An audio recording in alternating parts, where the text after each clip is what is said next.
పున్నమి చంద్రుడు తెలుసు కదా, నిండుగా అందంగా ఉంటాడు. అలాంటి చంద్రుడిని నేను మార్నింగ్ కూడా ఆకాశంలో ఉండటం గమనించాను.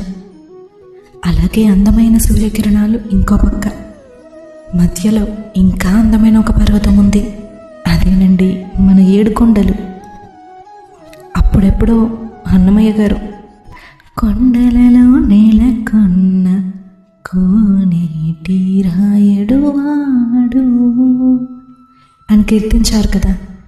ఈరోజు ఈ చక్కని దృశ్యం చూసి నాకు కూడా ఇలా పాడాలనిపించింది.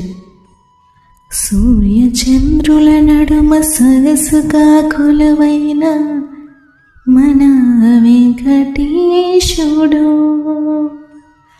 అలకను పోగొట్టే మన అలంకార ప్రియుడు. ఓం నమో వెంకటేశాయ.